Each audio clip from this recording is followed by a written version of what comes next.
Сайн байцгаана уу? Намайг Амгаланбаатар гэдэг. Би нийслэлийн ерөнхий боловсролын 1-р сургуулийн 12-ийн ангид сурдаг. Би өнөөдөр бид өсвөр үеийнхэн нэвтрүүлэг хүүхд залуучууд төлөөлөн тэгээд гэрээгээ системээр нэг өдрийнх нь үйл ажиллагаанд танилцахаар ирсэн байна.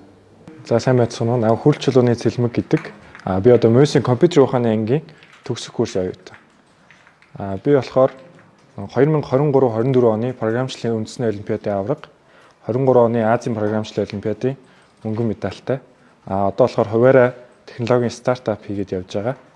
Тэгээд өнөөдөр болохоор бид өсвөр үеийнхэн нэвтрүүлэгт оролцоод гэрээ системсийн үйл ажиллагаатай танилцах гээд ирсэндээ маш их баяртай байна.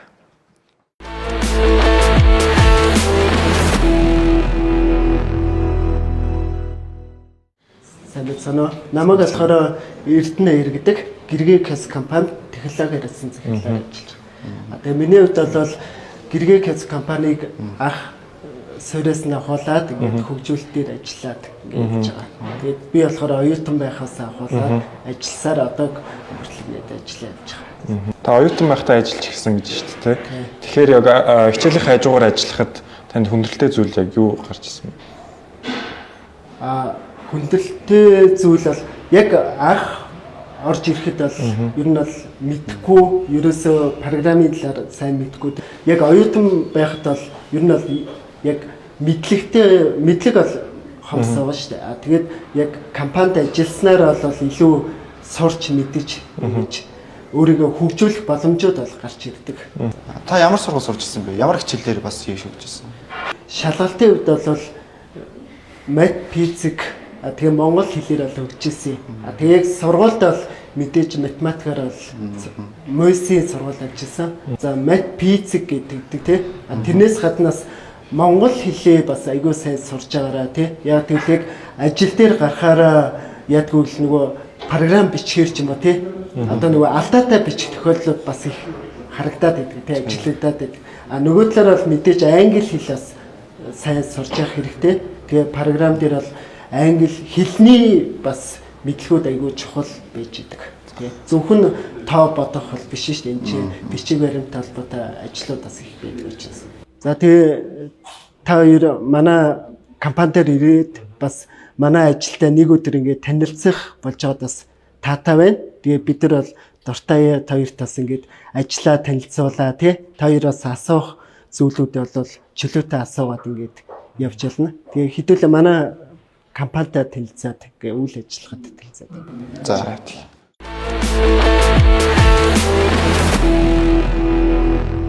Энэ болохоор киоск буюу манай одоо бүтээгдэхүүн байгаа. Тэгээ киоск, гэрээ киоск гэхээр одоо л маш олон хүмүүсээс мэддэг, үйлчлэгээ авдаг болцсон байгаа. Тэгээ гэрээ киоск дээр болохоор төрийн болон хувийн хвшлийн маш олон байгууллагын үйлчлэгээнүүд орсон байдаг.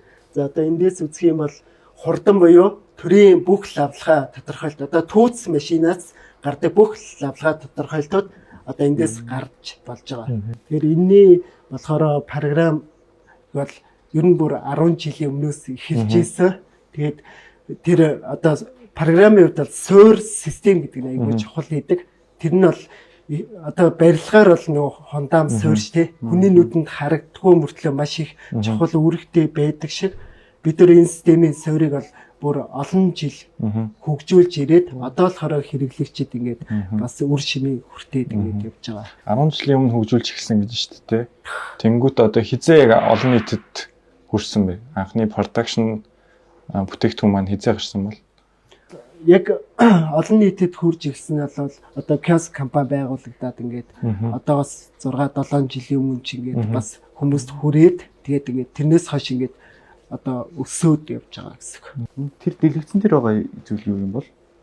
За манайх болохоор одоо дэлгэцэн дээр байгаа тэр тоон мэдээлэл газрын зураг дээр байгаа байршлуудын хувьд бол одоо манайх сейлстэй 500 гаруй байршилж байгаа киоскуудаа хянах хяналтын систем байна. Тэрэн дээр бол одоо киоскууд нэг газар ингээл унтрахад тэн дээр унтарлаа тий асхаар нь аслаа. Дээрээс нь одоо энэ цаас дуусж байгаа. Одоо манайх төхөөрөмжүүд байгаа шүү дээ. Цаас нь дуусчвал тэн дээр шууд мэдээлээд одоо тэр газрын цаас дуусчлаа гэж шууд real time гараад ирдэг гэсэн. Технологийн салбар ингээд амар том байгаа шүү дээ.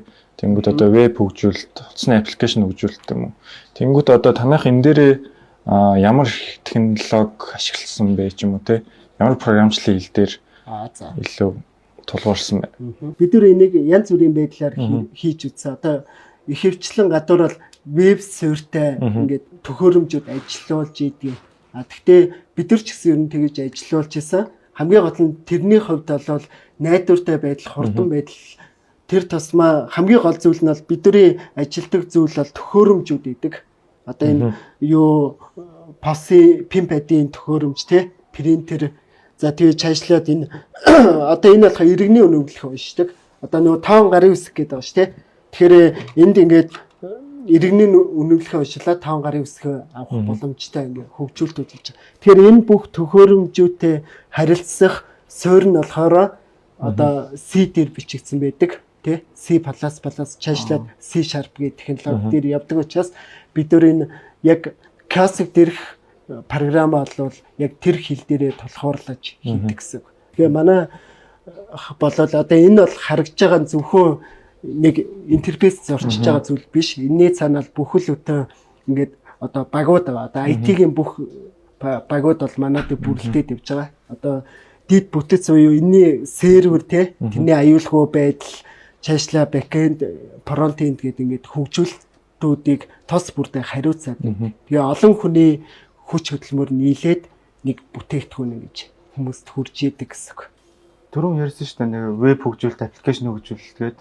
Тэрэн дээр ер нь бол аль нь ирээдүйд нэг эргэлт зэрэгцэн их болох бол аль салбараа нь явал зүгээр бол.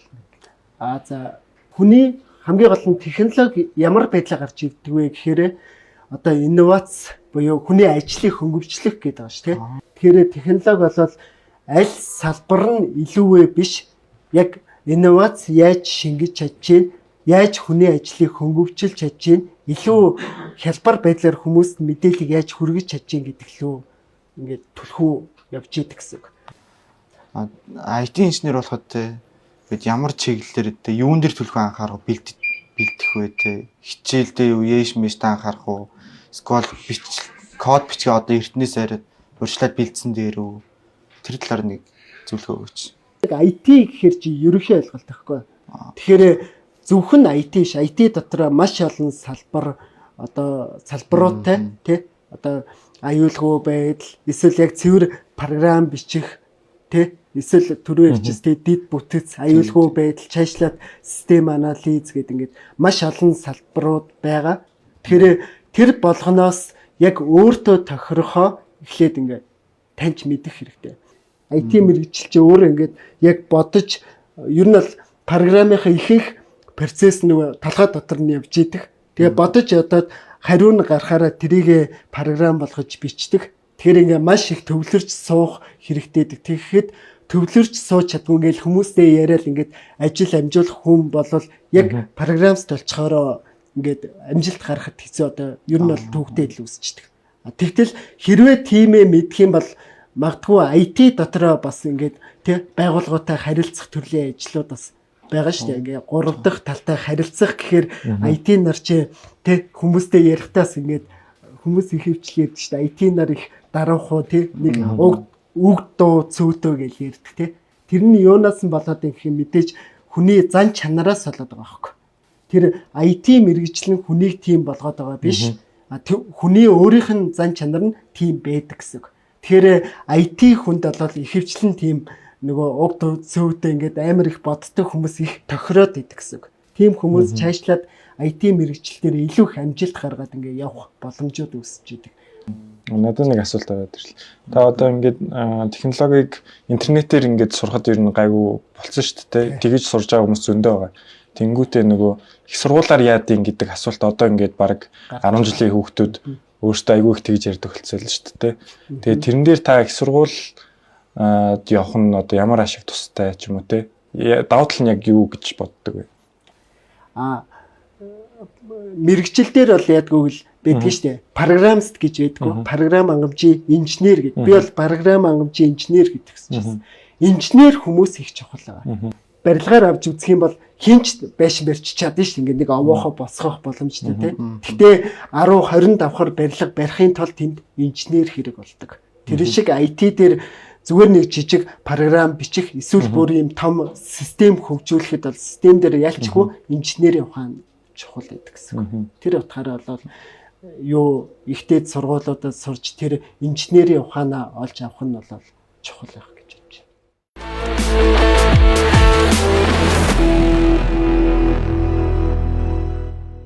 Нэгд бол яг нөгөө одоо ингээд IT-г шуураад байгаа мөнгө их болдог, цалин их авдаг гэдэг утгаараа биш. Ерөнхийдөө яг хоббирж байгаа үедээ тий IT руу үнэхээр хоббитой. Гэхдээ бас нөгөө дургу анхнаасаа дургу ороод хийх явцдаа нөгөө дуртай болсон хүмүүс байдаг шүү дээ. Тэгэхээр ерөнхийдөө эхлээд өөрөө тэр тал руугаа сонирхож үзчихэж л би дуртай дургу гэдгийг мэдэх байх. Тэгэхээр их сониуч байгаад тал руу их юм сурж ивэл зүгээр байхгүйгээр. Сая киосктай танилцсан тий. Тэгэхээр киоскийн програм хөгжүүлдэг одоо платформ дээр хэдүүлээ бас нэг жижиг програм бичиж ингээд туршиж үзье. Тэгээ энэ дээр бол маш хялбархан буюу нэг 2 тоо хооронд нь нэмээд хариу гаргадаг тий. Тооны машинаас нэг суур. За тийм програм бичихийн тулд бидэрт юу хэрэгтэй болох вэ гэхээр А тоо Б тоог хооронд нэм тий. Тэгэхээр А тоо оруулдаг нэг хэсэг байна, Б тоо оруулдаг нэг хэсэг байна. Тэгээ хүнд ойлгомжтой байхын тулд дээр нь ингээд нэг тайлбар тий. А тоогоо оруулна уу гэд. За. Ингээд Б тоог оруулна гэсэн тий. Б тоог оруулна. Ямар ч тий. За юу оруулах вэ? За. За тэгээ ингээ гараад ирч тий. Энэ дээр бас бичиж явах хэлбэрээр кликгээд за дээр ивент гэж штэ. За энэ дээр тэгэхээр нэр өгөх. За нэрээ өгч. Тэгээ гарч ирж байгааз. Иймэрхүү хөгжүүлэлтүүд хийнэ гэсэн. За юм байна. Тэгээд ямар санагдав? Програм чинь гоё л. Тий. Энэ болохоор ер нь бол фронт энд буюу яг нөгөө хэрэглэгчэд хүрдэг програм. Хэрэгтэй мэдээлэл өгсөн баярлалаа. За баярлалаа. Тэгээд та хоёр ч гэсэн бас ингээд заасандаа баяртай. Тэгээд миний хувьд бол ер нь бол оюутан залуустаас маш их ажилдаг. Гэхдээ сурагчид бол нэг зааж байгаагүй мэн. Тэгэхээр энэ бас миний хувьд бас шинэ зүйл хийлээ. Тэгээд юу өсвөр үеийнхэн заавал өсвөр нас заавал төгсөх ангидаа орж биш. Одоо бүр багасаа ч гэсэн юу тэ IT-ийн мэдлэгтэй болоод бүх талбарт IT-ийн мэдлэг хэрэг болж байгаа шүү дээ. Яг тийм IT буюу технологи нь өөрөө бүх салбар руу шингэж орж идэг. Технологигүй компани одоо салбарууд гэж байхаа болсон тий бүх зүйл цахимжиж байна. Монгол хүртэл цахим Монгол гэх тий бүх зүйл ингээд цахимжиж байгаа үед болол яг код бичин гэдгээрээ биш яг IT-ийн мэдлэгтэй IT-ийн чадвартай боловсон хүчин бол Монгол улсад бол маш их хэрэгтэй байгаа. Тэгэхээр энэ зүйл ч гэсэн суралцж байгаа бас ингээд сурахаар зорж байгаа та хоёртаас ирээдүйд нь бас маш их амжилт хүсье. Баярлалаа. За.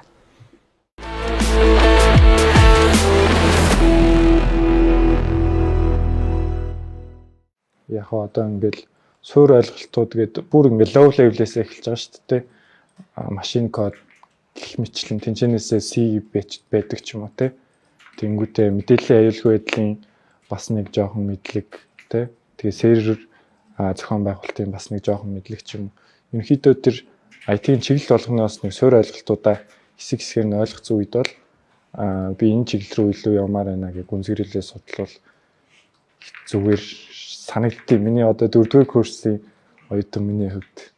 Өнөөдөр та нар манай компани дээр ирээд IT-ийн компани хэрхэн яаж ажилтгийг, хүмүүс нь ямар хүмүүс байдгийг танилцаад ялангуяа манай энэ сурагч Амгаланбаатар тий одоо яг мэргэжил сонголтын дээрээ ер нь IT-ийн мэргэжил ямар юм гэдгийг сонирхоо явж байгаа шиг байна тий. Тэгээд манай компани сонгож хүрэлцэж ирсэн баярлалаа. Би одоо Мосийн компьютер ухааны 4-р курсын оюутан. Тэгээд ер нь багасаа програмчлалын олимпиадаар их явсан. Бараг 11-тээс эхэлж код хийсэн. Ай сургууль гарч ирлээ. 11 математикийн сургуульд явж исэн. Тэгээд одоо Мост 4-р курсын оюутан энэ жил төгснө. Тэгээд хуваараа болохоор технологийн стартап, 2 стартап дээр ажиллаж байгаа. Нэг нь болохоор зайн сургалтын платформ Эрдмэ. Нөгөөх нь болохоор гэрхавын үйлчилгээний платформ OneService гэдэг юм 2 платформ дээр ажиллаад IT паркийн инкубатор хөтөлбөрт орсон явж байгаа. Тэгээ OneService гэж чиний байгуулсан аппликейшнийг би өөрөө ашигладаг. Урд нь ч гэсэн бас нэг хамтран үүсгэн байгуулагчтай нууцчээсэн. Үнэхээр гайхалтай санаа. Тэгээ OneService-ийг угаасаа би гаргая гэж бодож байсан харин гээд хийсэн үнээрээ ирдэг сайхан боллоо. 4 жил ажилласан гэж үнэхээр гайхалтай мундаг байна. Цаашдаа ч гэсэндээ тэгээд олимпиадын авраг болж байсан. Манайхаа угаасаа мэдэх бах тий. Бид чинь жил болон програмын олимпиадыг ивенттэйгдэг төгсөгч буюу олимпиадын аврагуудыг бас урьж ажилуулдаг. Мэдээллийн технологич өөрөө тийм нэг жоохон тооны авьяастай ялангуяа энэ креатив ийм хүмүүсийн ажилтаа мэдээж одоо юу хүн болон хийж болно. Гэхдээ гарцаагүй авьяастай хүмүүс бол байдаг. Тэгэхээр манай компани амжилт ч гэсэн те яг энэ авьяаслаг хідэн залуучуудын нуруунд дээр л бидний одоо энэ бизнес тогтож байна. Биднэрт бол тийм олон тэрбумын хөрөнгө оруулалт ч гэдэг юм уу те эсвэл том төхөөрөмжүүд аваад авах тийм шаардлага байдаггүй. Хамгийн гол нь гоё санааг чадварлаг авьяастай ийм IT-ийн залуучуудын хүчээр энийгээ бид нар хөгжүүлээд тэгээ хийсэн юм маань гол нь яг иргэдэд хэрэгтэй хүртээмжтэй болгох тал дээр л ажилтгийг. Яг өөрийн чи хийгээд байгаа юм бас бидний юутай бол нийцэж байна. За манай Амгалан Баатараар сонин сайхан ирээд юу бодогдов? Технологийн мэргэжил ямар санагдав? Ирээд үзэгдэл танилцуулбал гоё юм байна. Би бол энэ яг ийм гэж төсөөлөг байхгүй юу? Энэ бол амар бүгд л ингээд тэгээ компьютер ширтсэн ингээд хоорондоо дуу муутай хүмүүс байдаг гэсэн үг юм байлээ. Амар нөхөрсөгтэй яриа хөөрөөтэй ер нь бол бүгд компьютер ширтээд байх гэсэн хоорондоо ярилцаж төлөвлөгөө мөллөгөө гаргадаг. Тиймэрхүү байдаг юм байлээ. Түрүү нөө компани уур амьсгалын хувьд бол яг нөө үүсгэн байгуулагч миний хувьд те манай Эрдэнэт захирал битээр үүсгэн байгуулагчид менежментийн багаараа яг ийм уур амьсгалыг хүсдэг байхгүй юу. Өөртөө ч гэсэн бид нар одоо ингээд том компанид ажиллаж исэн те. Тэгэхэд ингээд нэг ийм захирлынхаа өөдөөс юм хэлчих чадахгүй ч гэдэм юм эсвэл үргэлж захирлал ярьж идэг те нөгөө хүмүүс нь дуугаа сонсч идэг. Тийм уур амьсгал ер нь хувь хүн надад таалагддаггүй. Одоо ингээд би ч өөрөө технологи юм биш байхгүй бизнесээ. Тэгээ хурал дээр сууж хахад манай хүмүүс хин ч байсан зүгээр хөгжөөдөж байсан их чар захирлаа. Таны яриад байгаа юм бүтэхгүй. Та буруу яриад байна. Тэг ийм байдгуумаа гэж заадаг. Тэгээ бид нэр залуучуудыг ажилд аваад айгүй богино хугацаанд өөрсдөө сурч чаддаг. Тэгэхээр бусад компаниуд нөгөө IT компаниуд хүний нөөцийн айгүй асуудалтай байдаг бол бид нар өөрсдөө нөгөө их сургуулийн багш нар байсан хүмүүсээ сургачдаг учраас манад авьяастай хүүхдэн левел бид нар практик төр сургалтын айгүй богино хугацаанд өгчдөг. Тэгээ яг энэ нэг ийм нөхөрсөг, гэр бүлсөг тийм гоё уур амьсгал бий болохын тулд ч гэсэн өөртөө хичээдэг. Манай галтгой энэ айл шиг байгаа эцтэй тий. Тэгээ тойр зугаал хоолоо иддэг. Манайхны 7 хоног болгон заал авдаг. Бас яг IT-гийнхэн бүгдээрээ тийм дууга номоос биш. Гэхдээ дууга номоо байна. Тэдний чинь дуута болгох тал дээр нь илүү бизнесийн маркетингийнхаа ажил нь одоо өөрөө компани байгуулж штэ. Тэгээ OneService дээр хэдэн хүн ажилладаг вэ? OneService дээр бол одоо хоёулаа. Болж байна тий. Тэгээ яванда томрох юм бол анханасаа л байгууллагын соёл гэдэг айгүй чухал юм байдаг байхгүй юу. За манай Амгалан Баатар тэгээд ер нь ямар чиглэлийн мэргэжил сонгож өнөөдөр энэ дэрснийг бодоход бас IT-г сонирхож байгаа IT инженергээ сонирхолтой л. Гэтэ би өөрөө нэг IT инженер л нэг мэдхгүй мэдлэг баг. Тэгээд өнөөдөр энэ дээрээ нэг мэдлэг цуглуулахаар тэгээ бас өсөр хүүгийнхэндээ тэгээ ямар хүн байдгийг нэг танилцуулахаар л энэ дээрс. Зөв. Яг IT-гийн чиглэлээр сурахад зөвхөн бас нөгөө кодроос өөр юм бас байгаа шүү дээ тий. IT-ийн анги чи орчлоо гэхэд зөндөө боломжууд байна. Тэгэхээр ерөөсөө энэ IT-ийн бизнес чинь ганцхан код бичдэг 10 хүн суучаал код бичээд юм гэж байхгүй шүү дээ. Тэр код бичээд байгаа нөхдүүдийн чинь юу бичвүү гэдгийг гаргаж ирэх систем анализ гэж нэг гоё мэргэжил байна. Тэр систем анализ хийхин тулд нэг бизнесийн проблем байх ёстой шүү дээ тий. Одоо бизнесийн шаардлагыг, бизнесийн проблемыг дүрслээд тэрийг цаасан дээр буулгаад бизнес шаардлага буюу бизнес шинжээч гэж бас мэргэжил байна. Тэр хүмүүс чинь бас IT-гаа огт мэдэхгүй бол IT-гийнхэнтэйгээ ойлголцож чадахгүй. Тэгэхээр яг энийг хаанаас ч яаж идэх вэ гэхээр мэдээж нэг өдрийн аяллаар бол тэр болгон бас мэдээлэл авч чадахгүй. Өвөл нөгөө нэг юу болдог шүү дээ хичээлийн амрал. Тэгэхээр аав ээж ах ич нартай хүсэлт хэлж байгаад би ингээд IT-ийн компани дээр нэг 2-7 хоног дадлах хиймээр байна. Одоо 10 жилийн хүүхдүүдийн чинь бас код бичтгүүдийн нь бол бид нар чинь ер нь авах дуртай. Багаас нь эхлээл хүүхдүүдээ тий. Тэр ерөөсөө юмыг бол хийж ээж л мэдэж авна шүү дээ тий. Судлах хэрэгтэй. За өөр асуух юм юу вэ? Тэнд одоо нэг үүсгэн байгуулагчийн зүгээс одоо гэрээгээ хизээ байгуулагдсан компани юм. Гэрээгээ компани 2018 онд байгуулагдсан. Одоо яг 6 дахь жил рүүгээ орж байна. Би болохоор өөрөө яг олон улсын байгууллагууд эсвэл бизнесийн байгууллагуудад нэг консалтинг тий зөвлөгөө өгдөг бизнесийн эдийн засгийн Эрдэнэ захирал буюу co-founder маань IC-ийн зөвлөгөө өгдөг. Урд нь бол 10-аад жил төрт ажилласан тий их хурлын тамгын газрын IC-г хариуцдаг юм байсан. Unique одоо selling proposition гэж байдаг шүү дээ. Тэгээ бусдаасаа юугаараа өөр айх вэ гэхээр зөндөө мундаг компаниуд энэ Ant Global ч гэх юм уу, Intel Mind, Shopee Man, UPCap бид бол илүү өөрсдөө үүсгэн байгуулагч нь өөрөө төрт ажиллаж байсан төрийн системүүдийн сул давуу талыг мэддэг учраас тэр чиглэлийг бариад ажилласан. Тэ төрчин иргэдтэй л үйлчилдэг байгууллага шүү дээ. Тэгээс бидний одоо дээр суудсан байгууллага ш. Тэгэхээр бид нэр яг энэ төрийн үйлчилгээг цахимжуулснараа илүү иргэдтэй нэмэр болж байгаа тэдний амьдралыг илүү таатай болгож байгаа их хэрэгтэй ажил хийдэг гэж өөртөө боддог. Тэгэхээр мэдээж стартап байгуулсан чинь гоё юм. Гэхдээ би өөрөө юу гэж зөвлөдөг гэхээр би Германд 7 жил сурч ирээд шууд хувийн компани байгуулаагүй MCS гэдэг компанид орж бол яг анх ажил хийж сурсан. Тэр бол Монголын одоо хамгийн мундаг компаниудын нэг. Тэгээд өнөөдөр ч гэсэн ингээд тодорхой хэмжээгээр амжилттай бас явж байна те. Яг бид нэр салбартаа нэлийн тэргүүлэгчдийн нэг болцсон. Энэ бол гарцаагүй миний яг MCS-д ажиллаж исэн тэр туршлагын үр дүн гэж боддог. Одоо өөрөө бол дөнгөж 21-22 настай. Тэгэхээр энэ том компани culture, том компани сурах юм асар их байдаг. Тийм чинь чамааг бас ингээ мэдээж олимпиадад аврах мундаг хүн байна. Гэхдээ нөгөө бизнес хийх гэдэг чинь зөвхөн чиний гонт мундаг байх бас биш. Чи 2 хүнтэй байдаг. Яаж 10 хүнтэй, 100 хүнтэй болох уу? Санхүү маркетинг, менежментээ яаж хийх үү гэдгийг чи өөрөө компани орж иж болно сурна. Марк Зукерберг Монголд ирсэн бол уншсан уу? Компьютер лаандад бараг компьютер форматлаа сууж хагаад тийм онгой шиг юм яваад ер нь бол үнэн багхгүй юу. Тэгэхээр зөвхөн одоо ингээд нэг жини тий чи IT-гаараа мундаг байлаа гэд томорно гэж бол ер нь байхгүй дээ. Юм сурах хэрэгтэй. Ялангуяа менежментийн хүмүүстэй танилцах, багаа удирдах. Тэгэхээр чамд зөвлөхөд бас том компанид ажиллаж үзээрэй. Тий тэндээс нэг хэдэн жил ажиллахад бол асар их ноу-хау сураад мэдээж гэхдээ хүн болгоны л мөрөөдөл өөрийнхөө хувийн хэмийг босгох. Гэхдээ ер нь бол яг сурах ёстой юм аа. Том компанид ажиллаж сураад мэдээж чи бас гадаадд те Америкт руу ч юм уу явж сурах юу байх вэ? Ер нь их 30 хүртлийн айхтар ингэж бизнес хийх гээл мөнгө хийх гээд яарад байх хэрэггүй л гэж боддгийг. Миний зүгээс болохоор ер нь яг 2-3 жил нөгөө том компаниудад ажиллаж үзээд би болохоор Call Pro Line гэдэг аппликейшнууд дээр ажиллаж байсан байхгүй. Тэгээд ерөнхийдөө ингээд тэнцэнэ одоо нэг тогтчтой юм шиг санагдаад ингээд баян ингээд хөгжих өөрийгөө чаленжлах насан дээрээ ингээд тогтоод цалиндаа ингээд comfortable болоод хүмүүс аягүй гацчтай юм шиг санагдаад яг тэр буруу юм биш л те. Тэнгүүт би яг одоогийнхондоо угс алдах юмгүй те. Эхнэр хүүхд гэрт өсөж өгөх нөхөн гэсэн тийм байхгүй учраас тийм одоо яг залуу байгаа дээр яг хийгээд үзье гэж бодсон. Тэгээд нөгөө Monsearch дээр 2 үнэтэй байгаа. Миний яг үндсэн болгож хийж байгаа тэр Эрдмэ гэдэг платформ дээр болохоор одоо технологийн 4 хүн, тэгээд яг бизнесийн 1 хүн, project manager 1, тэгээд social хариуцсан 1 гэдэг ингээд 8 хүний бүрэлдэхүүнтэй бас ингээд ажиллаад явж байгаа. Тий. Nice. Тэгээд ямар ч байсан гэрээгийн аппликейшн дээрээ Monsearch-ыг оруулаад Эрдмэг ч гэсэн судлаа. Тэгээд хамтарч ажиллах боломж гарах байх. Ямар ч үлээс айгүй мундаг сайн явж байна те залуу хөхт ихэд айгүй гоё гомдод хийцэн. Таны зөвлөгөө гэхдээ ер нь гоё хүлээж авлаа. Би бол угаасаа боддог одоо ингээл юу чигээ та гэдэг юм уу хаяа. Тэгээ яг тэр үедээ л одоо ингээд бизнес хийх угаасаа амар хэцүү. Тэгээд тэр болгондоо ингээд яг комфорт зоноос гарцсан байгаа надад илүү таалагддаг гэх юм уу.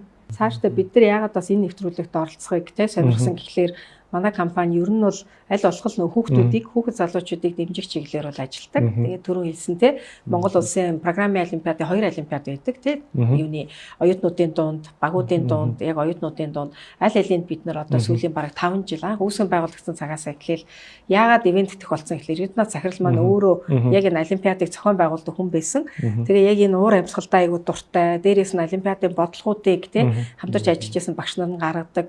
Тэгээ яг энэ одоо өөрсдийнхээ энэ олимпиадын школод таслахгүй байх чадвартай энэ авьяастай залуучуудыг бид нөр өөрсдөө бас олж илрүүлж тэ эднийг компанид ажилуулахаас гадна бас цаашдын карьерт нь дэмжлэг болж явъя гэд ингээд бид нэр ажиллаж байсан учраас яг энэ нэвтрүүлгээр залуучуудад зориулсан мэргэжил сонголтод зориулсан хөөрхөн нэвтрүүлэг байдгийн байна гэд старт телевизээс санал тавих лэр нь бид нар орж байгаа. Тэгээ цаашдаа ч гэсэн бас яг энэ нэвтрүүлгийг дэмжиж ажиллах сонирхол бол байна. Хэдийгээр энэ хүүхдийн гоё контентууд ер нь цөөхөн болцсон шүү дээ. Яг ийм тинейжерүүдэд зориулсан ийм гоё контент байдгийг бид нар хүртэл мэдээгүй явсан байна. Тэгэхээр ийм гоё нэвтрүүлэг хийж байгаа Star TV-гийн хамт олон сэтгүүлчтэй энэ олон залуучуудаа бас баярлалаа гэж хэлмээр байна.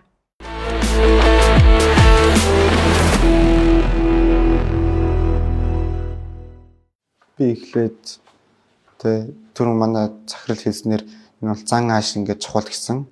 Ер нь бол наад захын байх ёстой хичээлүүдийн ер нь бол анхаарал явуулсан зүгээр гэж бодлоо. Ер нь бол хүүхдүүд ч одоо хинхэнд одоо тэр хичээлд дургу ингэх дургу гэдэг. Тэр нь жоохон яг наад захын хичээлд ер нь бол анхаарах хэрэгтэй гэж бодож байна. Семинар тренинг. Семинар. За намайг Өндөөчин гэдэг. Би Grepay компани одоо мобайл хөгжүүлэгчээр ажилладаг. Ажиллаад ерөнхийдөө 2 жил болж байна. За ер нь бол өнөөдөр манай компани дээр зочилж ирсэн та хоёрт баярлалаа. Тэгэхээр одоо Grepay-га ер нь бол танилцуулъя. За манай Grepay болохоор доторх үйлчлэгнүүдээ бол веб дээр хөгжүүлсэн байгаа. Тухайн веб нь бол Nax хэл дээр бичигдсэн байгаа. Тэгэхээр одоогоор болохоор Grepay киоск дээр хамгийн их түгээмэл эргэлттэй хэрэглэгддэг үйлчлэгнүүдээ нэвтрүүлж эхлэдэг байгаа. Энэ дээр болохоор улсын бүртгэлийн үйлчлэгээ болон автомашины үйлчлэгээ, мөн автобус, билет, музей, тэгээд үүрэн телефон нөгөө операторын үйлчлэгнүүд бол одоогоор ороод эхэлсэн байгаа. Мөн боловсрол хэмээний бас гэрээкизийн үйлчлэгнүүд ороод ирсэн байгаа. За энэ хүн үйлчлэгийг ер нь бол хэрэглэгч авахтаа ер нь яаж ашиглаж яаж авах юм бэ гэхээр биднэрт хамгийн түрүүнд бол Google login, Apple login тэ аль болох easy login-ыг ашиглаж байгаа. Тэгээ тухайн хэрэглэгч маань өөрийнхөө дангийн буюу ийм монголынхаа мэдээллээр хэрэглэгчийн мэдээллийг баталгаажуулснаар манай app хэрэглэгч болж нэвтэрж орж ирдэг. Тухайн баталгаажуулсан хэрэглэгч маань болохоор доторх байгаа бүх үйлчлэгнээс аваад машиныхаа төлбөрүүдийг төлөх боломжтой. Улсын бүртгэлийн ерөнхий газрын үйлчлэгийг бас авах боломжтой байгаа даа. Тэгэхээр данс цэнгэлэлт буюу хэвтөвч цэнгэлэлт, данс цэнгэлэлтүүдийг хаанаас хийдэг вэ гэхээр бид нар 2 сонголтоор хөгжүүлэлт хийсэн байгаа. Эхний сонголт бол зөвхөн холбогдсон картнаас цэнгэлэлт хийх. Хоёр дахь сонголт бол шууд NFC картыг таних уншуулах гэдэг сонголтууд байгаа.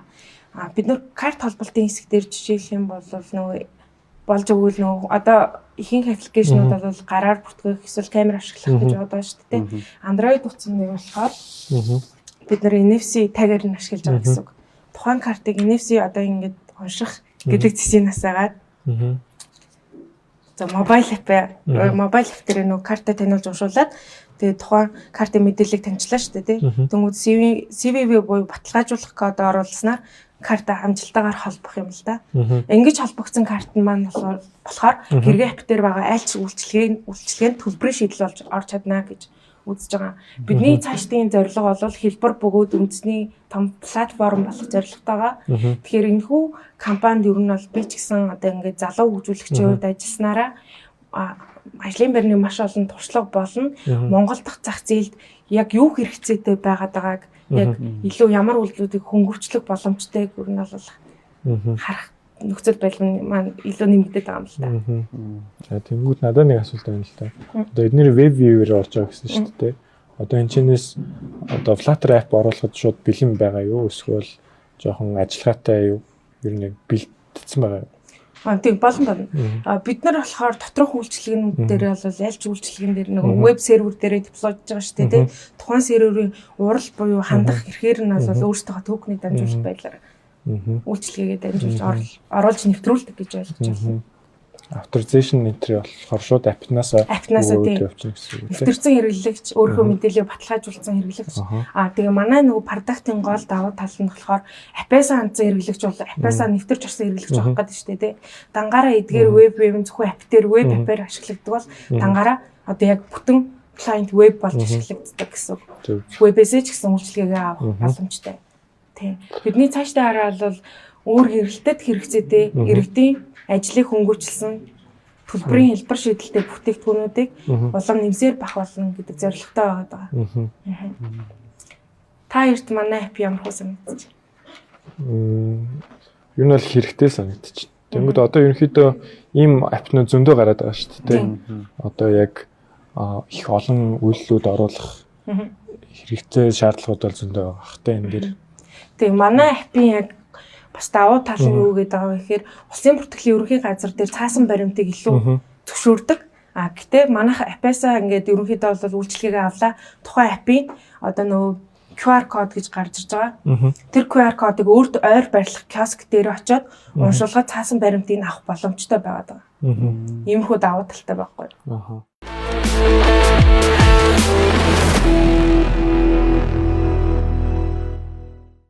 Яг ер нь бол IT инженер гэхэд миний төсөөлөл бол тэ ингээл бүгд компьютер ширдсэн гээл зузаан шил зүүцсэн компьютероос салахгүй тийм нөхдөөд гэж бодсон.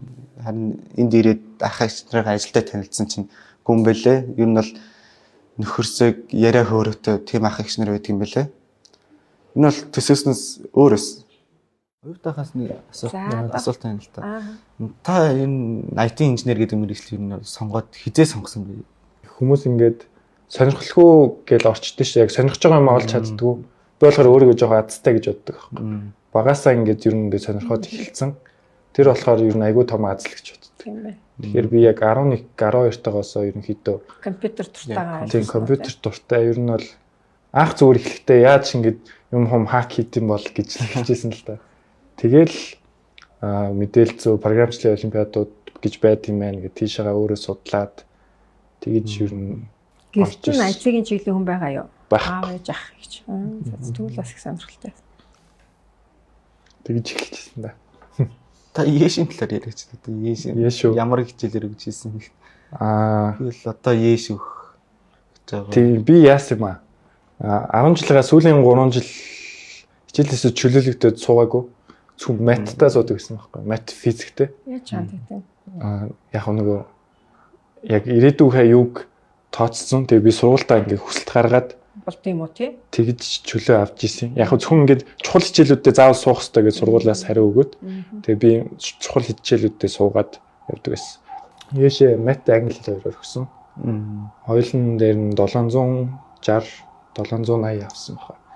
Тэгж авч ийсэн. Тэгээд мөс рүү орчих. Би бол Амгалан Баатарт ингээд зөвлөмөр байна. Одоо ингээд эцэг эхчүүд хүүхдүүдээ ингээд өсөргээд идэг тий? Анги алгасаад эсвэл цэлмэг маань зарим хичээлдээ суудсан. Би бол аюу эсрэг бодолтой байдаг. Би ч гэсэн энэ дээр одоо бас жоохон харин хүнд ерөнхий мэдлэгтэй ерөнхий эрдэм гэдэг үнэхээр чухал. Одоо яг ингээд ажил дээр гарахад анзаарэгддэг байхгүй. Ингээд зөвхөн тоогоороо явцсан аюу мундаг мөртлөө яг юм нэг нийгмийн харилцаанд аюу таарав. Багаар ажиллах чадвар аюу таарав. Бичгээр бид нар чинь зөвхөн та нар маань зөвхөн кодчихгүй шүү дээ. Бичсэн кодоо цаасан дээр бас буулгах хэрэгтэй. Documentation үүсгэн бичиг үсэг тайлагдаагүй. Яагаад гэвэл монгол хэлний хичээл сонирхдаггүй. Дом уншдаггүй. Тэгэхээр ингээд нөгөө хүн хамжилттай байггүй л нөгөө өвтөгш 10 яархан байхгүй шүү дээ. Чи насаараа тоогоо бод, насаараа кодоо бичнэ. 18хан нас хүртлээ тий яг ингээд бүх хичээлдээ суугаад тэр гой номоо уншаад ерөнхий эрдмийн хичээлдээ суугаад ингээд нөгөө өвтөгш болох хэвээр. Тэгэхээр эргээд ингээд яг ажил дээр гараад би харж байгаа байхгүй тий өвтөгш багаасаа ингээд бүх юмд оролцоо явцсан тийм нэг юм мундаг хүмүүс тоогооч мундаг тамд аюу мундаг би намиртаач аюу мундаг тэгсэн мөртлөө амар мундаг албан бичиг бичдэг тий имэйл энэ төр аюу тийм нөгөө бичиг үсэг тайлагдсан тэр чинь эргээд нөгөө хувь хүн таныг аюу өндөр болгож өгдгийн шүү. Тэгэхээр ингээд яг сүүлийн үед жоохон өөр болчиход босрлоо юм. Гэтэл яг энэ нөгөө үндсэн мэрэгчлээ одоо алгебра геометри гэдэг тусдаа бид салгаж үздэг байсан.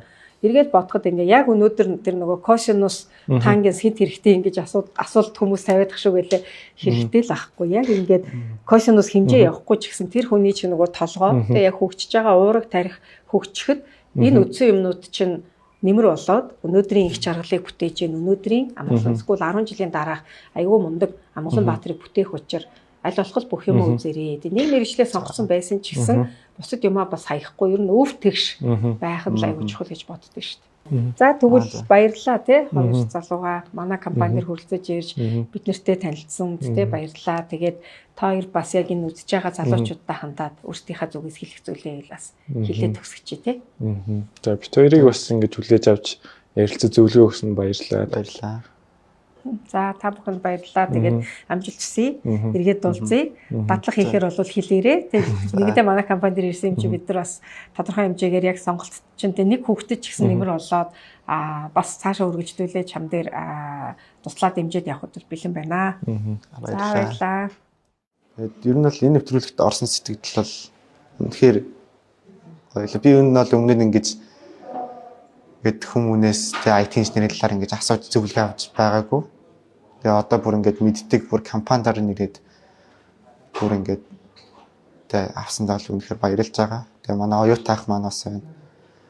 Аль хэдийн стартап хийгээд эхэлсэн. Аль хэдийн 2 аппликейшн гаргацсан тийм ондаг ах. Бас ер нь бол гоё байна.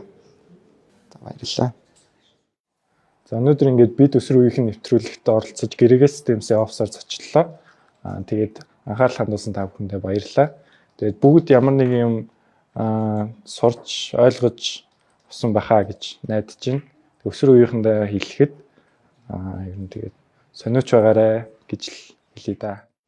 Ер нь бол би ингээд хичээлээ IT инженер гэдэг мэргэжлийг ер нь бол нэлээд багаасаа сонгосон.